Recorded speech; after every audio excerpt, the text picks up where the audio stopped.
사랑하는 일산신강교회 청년 여러분, 안녕하십니까? 저는 성경 읽어주는 목사 구연모입니다. 여러분들은 신앙생활의 목적이 무엇이라고 생각하십니까? 우리의 목적은 그분과의 사랑의 관계 속에서 성숙한 사람이 되는 것을 기본 목표로 삼아야 합니다. 그럴 때만이 성장할 수 있습니다. 우리가 기도를 하거나 성경 읽기를 시작했을 때 너무나도 쉽게 중도에 포기하고 실패의 감정마저 드는 이유가 무엇이라고 생각하십니까? 저는 이렇게 생각합니다. 기도의 목적, 성경을 읽는 진짜 이유를 모르기 때문입니다. 그래서 저는 이 시간을 통해 여러분들과 함께 성경 말씀을 읽고 또 읽는 것으로 끝나는 것이 아니라, 그렇다면 하나님은 지금 나에게 어떤 말씀을 들려주고 싶으신지를 발견했으면 하는데요. 이 작업은 제가 아니라 여러분들이 해야 하는 작업입니다. 오늘 우리가 함께 나눌 말씀은 열왕기상 19장 1절부터 11절까지의 말씀입니다.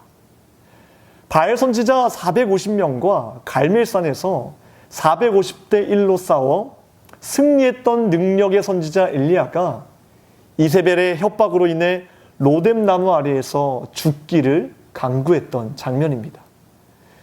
그런데 그 전에 한 가지 당부의 말씀을 드리고 싶어요. 이 성경 이야기를 통해 여러분들의 삶을 변화시키기를 원한다면 한 가지를 꼭 기억했으면 합니다. 성경 이야기를 어떻게 믿을 것인가 하는 문제입니다. 다시 말해, 성경을 대하는 여러분들의 태도를 바꾸지 않는다면 우리들에게는 그 어떤 일도, 그 어떤 유익도 일어나지 않는다는 것입니다. 우리들의 문제는 성경 이야기가 또는 성경의 인물들의 경험들이 우리 삶과 무관하다고 생각하는 것이 가장 큰 문제입니다. 하지만 성경은 성경 인물들의 경험을 곧 우리의 경험으로 이해해야 한다고 가르치고 있습니다. 이는 그들의 경험이 본질상 우리의 경험과 같다는 뜻입니다. 우리는 엘리야의 이야기가 우리에게도 일어날 수 있다는 믿을 수 있는 그런 신앙과 경험을 구해야 합니다. 제가 모세가 될 수 있어요? 제가 엘리야가 될 수 있어요? 그런 생각은 교만한 생각 아닙니까? 그 위대한 사람들의 삶이 어떻게 저랑 같아요? 라고 이야기할 수 있습니다. 저는 이런 생각에 사로잡혀서 이것이 겸손이냐? 그 말씀을 자신의 삶으로 모셔오지 않는 사람들이 더 교만하다고 생각합니다. 우리는 하나님의 성전입니다. 내 안에 하나님이 거할 정도로 우리는 그분과 가까이 있다는 것입니다. 이 사실을 믿을 때 하나님의 말씀이 우리 삶에 자리 잡을 수 있습니다. 오늘은 로뎀나무 아래에서 죽기를 강구했던 엘리야의 이야기를 읽어드리도록 하겠습니다. 말씀은 열왕기상 19장 1절부터 11절까지의 말씀입니다. 아합이 엘리야가 행한 모든 일과 그가 어떻게 모든 선지자를 칼로 죽였는지를 이세벨에게 말하니, 이세벨이 사신을 엘리야에게 보내어 이르되, 내가 내일 이맘때에는 반드시 내 생명을 저 사람들 중 한 사람의 생명과 같게 하리라. 그렇게 하지 아니하면 신들이 내게 벌 위에 벌을 내림이 마땅하니라 한지라. 그가 이 형편을 보고 일어나 자기의 생명을 위해 도망하여 유다에 속한 브엘세바에 이르러 자기의 사환을 그곳에 머물게 하고, 자기 자신은 광야로 들어가 하룻길쯤 가서 한 로뎀나무 아래에 앉아서 자기가 죽기를 원하여 이르되, 여호와여, 넉넉하오니 지금 내 생명을 거두시옵소서. 나는 내 조상들보다 낫지 못하니이다 하고, 로뎀나무 아래에 누워 자더니 천사가 그를 어루만지며 그에게 이르되, 일어나서 먹으라 하는지라. 본즉 머리맡에 숯불에 구운 떡과 한 병 물이 있더라. 이에 먹고 마시고 다시 누웠더니 여호와의 천사가 또다시 와서 어루만지며 이르되, 일어나 먹으라. 내가 갈 길을 다 가지 못할까 하노라 하는지라. 이에 일어나 먹고 마시고 그 음식물의 힘을 의지하여 40주 40야를 가서 하나님의 산 호렙에 이르니라. 엘리야가 그곳 굴에 들어가 거기서 머물더니 여호와의 말씀이 그에게 임하여 이르시되, 엘리야야, 내가 어찌하여 여기 있느냐? 그가 대답하되, 내가 만군의 하나님 여호와께 열심히 유별하오니 이는 이스라엘 자손이 주의 언약을 버리고 주의 제단을 헐며 칼로 주의 선지자들을 죽였음이오며 오직 나만 남았거늘 그들이 내 생명을 찾아 빼앗으려 하나이다. 여호와께서 이르시되 너는 나가서 여호와 앞에서 산에 서라 하시더니 여호와께서 지나가시는데 여호와 앞에 크고 강한 바람이 산을 가르고 바위를 부수나 바람 가운데에 여호와께서 계시지 아니하며 바람 위에 지진이 있으나 지진 가운데도 여호와께서 계시지 아니하며. 아멘. 제가 이 본문의 말씀을 다시 한번 읽어드릴 텐데요. 이번에는 여러분들이 해야 할 일은 마음에 확 와닿는 단어나 문장을 찾으시고 그것이 왜 내 마음에 와닿았는지 스스로 생각해 보시기를 바랍니다. 그 다음에 하나님께 이렇게 여쭤보십시오.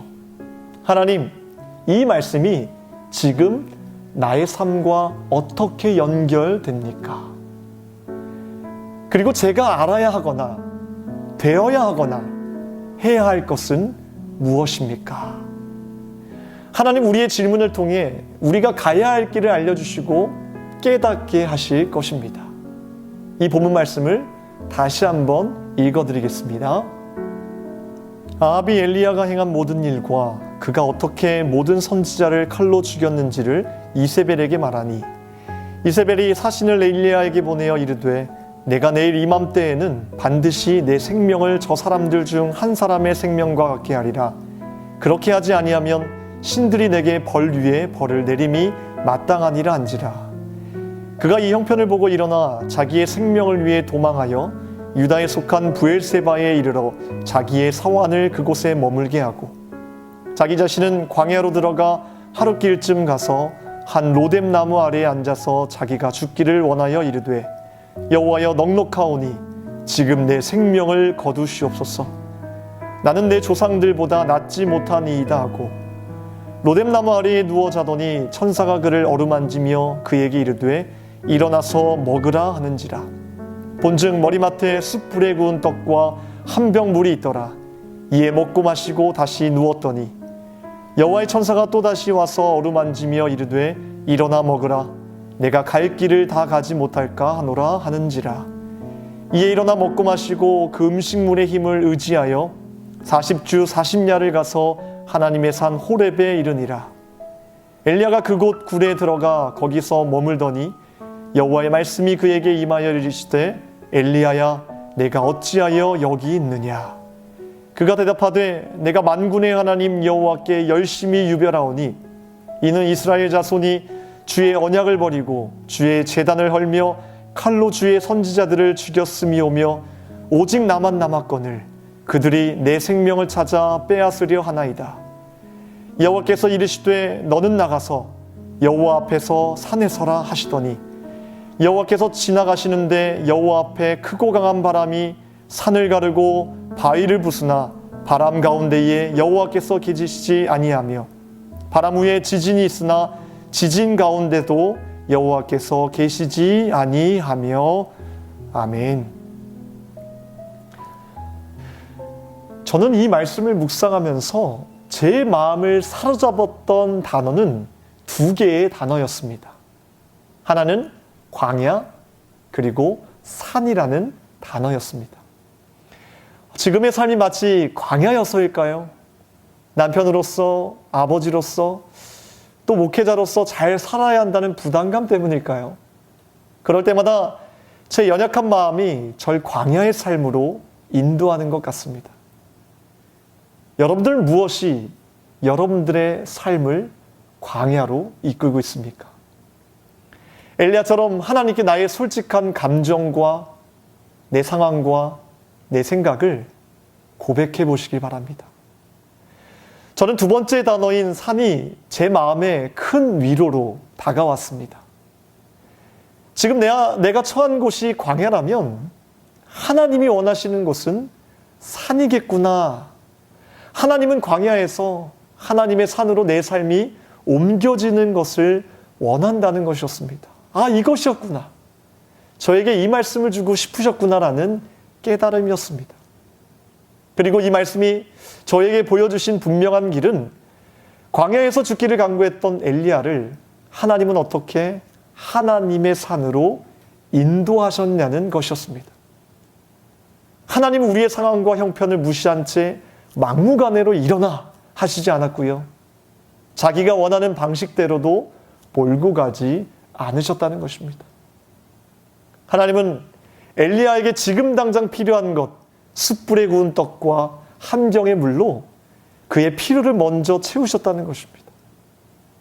이런 하나님의 인도하심은 분명 저에게도 날마다 일어나는 것이었습니다.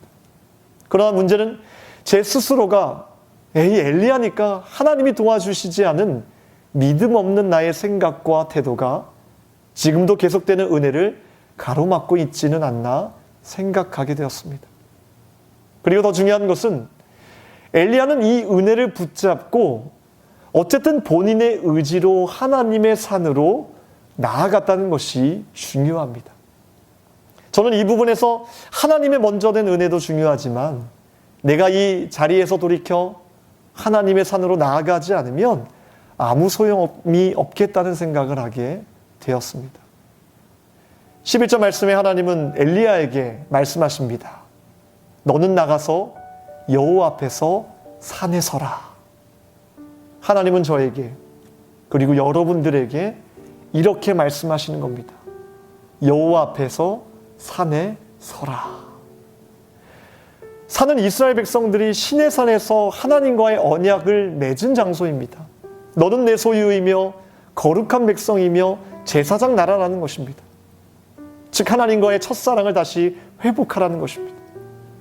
또한 산은 솔로몬의 성전, 즉 교회가 세워진 곳입니다. 더 나아가 산은 결론적으로 예수님 스스로가 거룩한 성전이 되시기 위해 이곳에서 십자가를 통해 완성하신 곳이기도 하다는 것입니다. 우리는 이 하나님의 산으로, 십자가의 산으로 돌아가야 합니다. 하나님은 오늘 이 엘리야의 말씀을 통해 여러분들에게 무엇을 말씀하고 계신가요? 잠시 모든 것을 멈추고 하나님께 여쭤보시길 바랍니다. 그리고 이렇게 기도해 보시기 바랍니다. 하나님, 이것이 오늘 저의 삶과 어떻게 연결되고 있습니까? 제가 알아야 하거나 되어야 하거나 해야 할 것은 무엇입니까?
오늘 본문 말씀의 마지막 구절을 읽어드리겠습니다.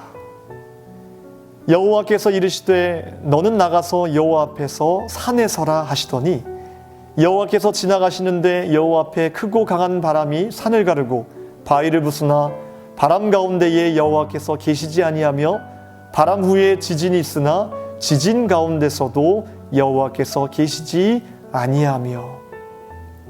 저는 이 마지막 구절에서 한 가지 의문점이 생겼습니다. 엘리야가 산에 섰는데 하나님은 그 어떤 곳에서도 계시지 않는다고 합니다. 이유가 무엇일까요? 하나님은 우리에게 또 어떤 말씀을 전해 주시려고 하시는 것일까요? 이 말씀을 가지고 한 주간 동안 묵상해 보시고 다음 주에 함께 은혜를 나누도록 하겠습니다. 감사합니다.